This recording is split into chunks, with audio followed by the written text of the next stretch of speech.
L'IA Grok de la plateforme X devient open source contre toute attente, une provocation de plus face à OpenAI. Midjourney bannit complètement un concurrent, met le turbo et déploie une fonctionnalité extrêmement attendue. Google se fait voler des données confidentielles par un ancien employé. Et bien d'autres actus et de dramas à ne surtout pas manquer aujourd'hui. Bonjour à tous, c'est le Bretzel, merci d'avoir cliqué sur cette vidéo et bienvenue pour la review des actus tech et IA qui ont attiré mon regard cette semaine. Et une fois n'est pas coutume, la semaine a été chargée. Alors installez-vous confortablement avec un bon jus de pomme et on est parti pour ce nouvel épisode. On commence aujourd'hui en allant voir du côté de nos professeurs. Alors qu'on a déjà eu de nombreux cas d'élèves se faisant choper à utiliser ChatGPT pour rédiger des devoirs et qui se sont fait punir, voire carrément le bannissement pur et simple des IA dans certains établissements, cette fois-ci l'intelligence artificielle intéresse les professeurs et plus particulièrement pour permettre de noter les étudiants. En effet, certains professeurs utilisent des outils comme Rateable, Crowdmark, Gradescope et d'autres encore qui sont pour la plupart tout simplement d'énièmes produits alimentés par des API GPT. Ces IA permettent aux professeurs de fournir les devoirs rédigés par les élèves à l'IA, qui les analyse pour faire des commentaires et observations et donner un avis, assister à la notation des devoirs. Et si ces outils peuvent libérer du temps pour les enseignants, ils peuvent aussi pousser certains professeurs à complètement laisser faire l'IA sans vraiment ajouter un regard critique sur ce qu'elle propose. Et c'est très problématique quand on sait que les IA comme ChatGPT ont tendance à halluciner, ou pourraient mal interpréter les devoirs des élèves, se tromper complètement. Et si de leur côté, les élèves utilisent aussi ChatGPT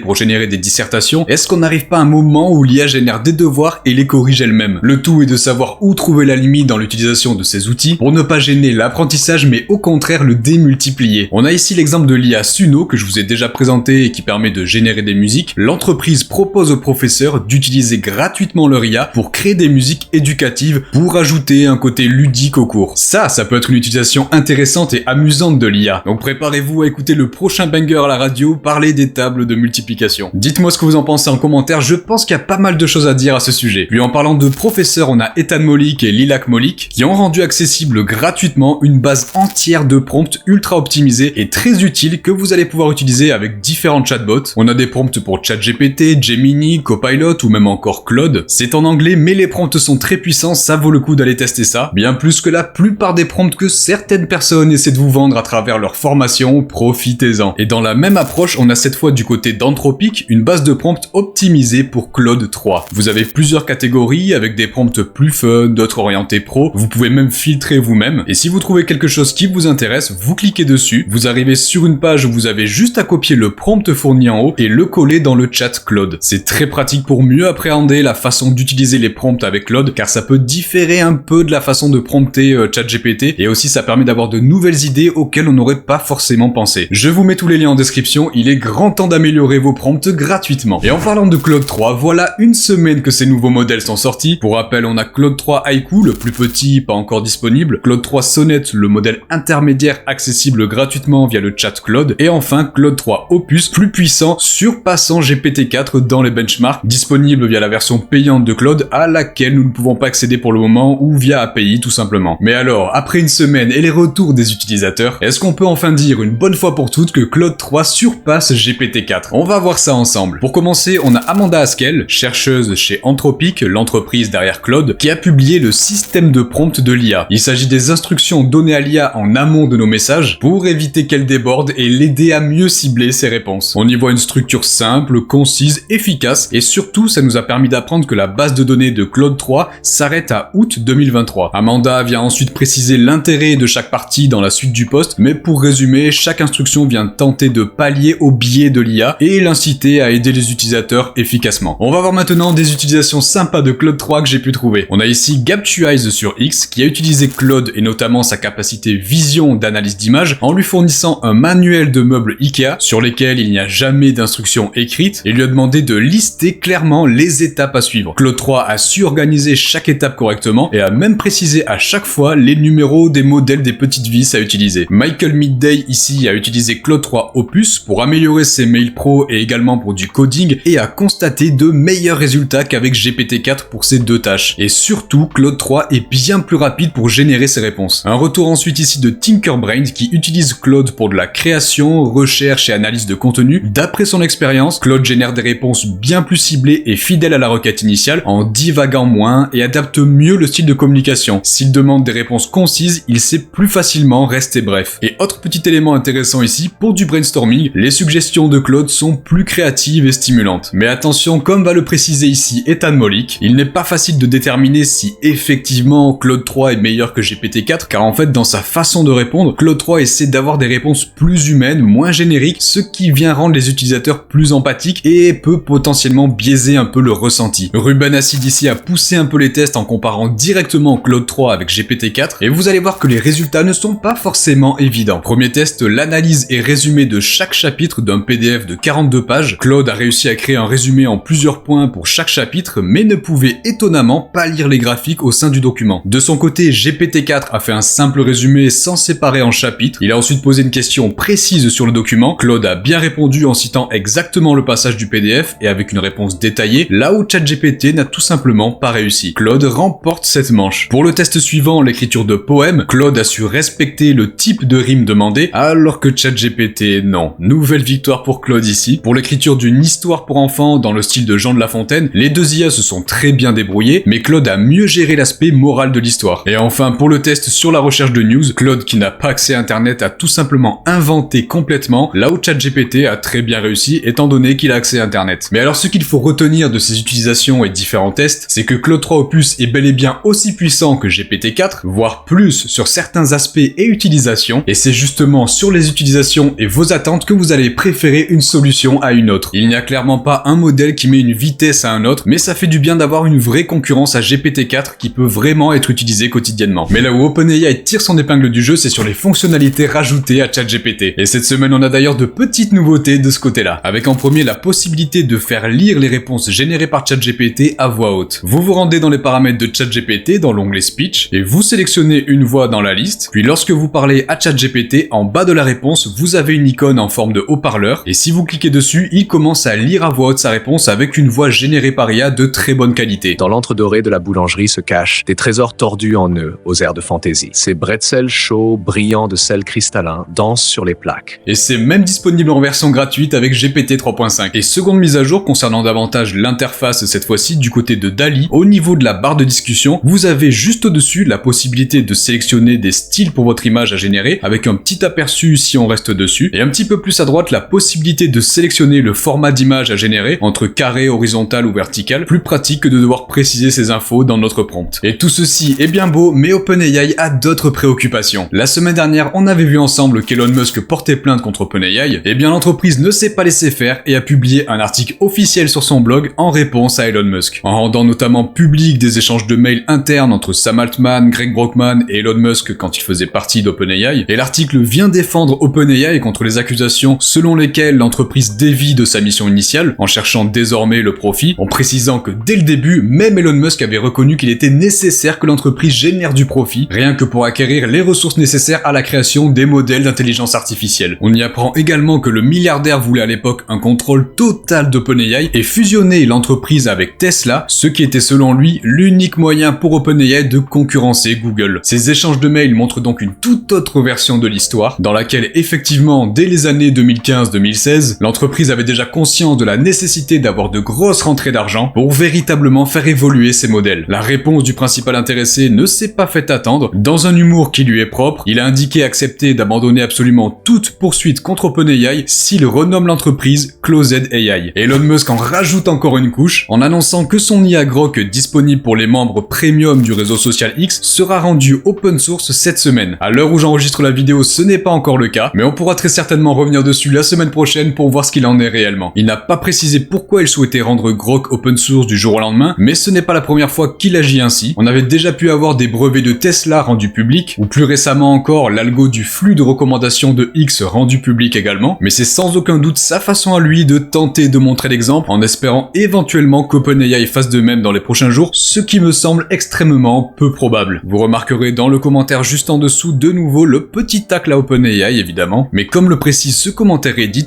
attention à sa définition d'open source. Est-ce qu'on aura accès uniquement au modèle Grok, ou est-ce qu'ils rendront aussi disponibles les données d'entraînement, le code d'entraînement, les poids, bref, la totale. Hâte de voir ce qu'il en sera réellement, et pour ne pas rater ça, surtout abonnez-vous, ça m'aide énormément. Vous vous en êtes sûrement rendu compte depuis le 6 mars dernier, lorsque vous cherchez un lieu ou une adresse sur Google, vous n'avez plus la possibilité d'accéder à Google Maps directement. Alors oui, on a un plan affiché si on tape une adresse, mais il ne s'agit ni plus ni moins que d'une image. Ce n'est plus du tout un aperçu de Maps sur lequel on pouvait cliquer pour ensuite avoir les itinéraires par exemple. Pareil, en haut de la page, dans les différents services Google, Maps n'apparaît plus. Vous devez maintenant vous-même vous rendre sur le site internet Google Maps, ou lancer l'application Maps, pour ensuite refaire la recherche et enfin avoir les itinéraires. Mais pourquoi c'est devenu si fastidieux d'accéder à Google Maps? Qu'est-ce qu'il se passe? Et vous allez voir que ce service n'est pas du tout le seul concerné. Tout ceci est lié à la mise en place en Europe du DMA ou Digital Markets Act. C'est une loi européenne qui cherche à réguler le marché des grandes entreprises du numérique. Et donc cette loi lutte contre les pratiques anticoncurrentielles car d'après la Commission européenne, les règles concernant les abus de position dominante ne suffisent plus à réguler les grands groupes du numérique qui ont carrément prévu un budget annuel dédié aux amendes de ce style. Le DMA oblige donc les grosses entreprises à proposer des alternatives à leurs services et ne plus mettre en avant leurs propres fonctionnalités dans leur écosystème pour privilégier la concurrence et que le consommateur ait la décision finale. Avec ces exemples, vous allez vite comprendre. Le DMA oblige par exemple Apple à autoriser la création de magasins d'applications alternatifs, plus seulement l'App Store. Lors de la configuration initiale d'un iPhone, vous allez pouvoir choisir un autre navigateur que Safari. Les messageries les plus utilisées deviennent interopérables, c'est-à-dire que vous pouvez utiliser Messenger pour envoyer un message sur WhatsApp et inversement. Sur Windows, vous avez désormais la possibilité de désinstaller toutes les applications natives comme Camera, Cortana, Edge ou Photo. Et autre exemple, chez Google, comme on l'a vu, le géant ne peut plus mettre en avant Google Maps dans ses propres résultats de recherche. Voilà pourquoi il affiche maintenant une simple image. Mais attention, ce dernier exemple est particulier, car là on sent quand même que Google applique bêtement la loi sans chercher à proposer une alternative. Il donne l'impression de tenter de créer de la frustration chez les utilisateurs pour que ces derniers se révoltent contre la loi DMA, parce que par exemple, Google aurait très bien pu proposer à chaque personne ayant un compte Google plusieurs alternatives à Google Maps pour l'affichage de résultats comme Mappy, Apple Plan. Il me semble que ça permettrait de respecter la loi. À la place, il désactive carrément l'intégration de Maps, ce qui vient détériorer l'expérience utilisateur. À voir quel est le plan de Google derrière ce genre d'application de la loi bête et méchant. Et en parlant du géant de la recherche, ils ont annoncé se lancer dans une vraie lutte contre le contenu généré par intelligence artificielle dans les résultats de recherche. Notamment le contenu généré qui cherche absolument par tous les moyens à optimiser le SEO, donc le ranking dans les résultats de recherche. Ces changements sont censés discerner et ainsi réduire les pages web de mauvaise qualité et inutiles dans le but d'améliorer la qualité globale des résultats de recherche. Une très bonne nouvelle donc, qui nous permettra de trouver plus facilement des sites intéressants et pas les boosts générés par IA à la chaîne qui n'apportent rien. Mais on a également un coup dur du côté de Google qui s'est fait voler purement et simplement 2 ans de données par un ancien ingénieur. Lin Weiding, un ressortissant chinois et ancien ingénieur logiciel chez Google, a été arrêté et est accusé de 4 chefs d'accusation de vol de secrets commerciaux, chacun d'entre eux étant passible d'au moins 10 ans de prison. Chez Google, Ding avait accès à des informations confidentielles sur les centres de données de supercalcul de l'entreprise et il a commencé à télécharger des centaines de fichiers, devinez où? Sur son Google Cloud personnel.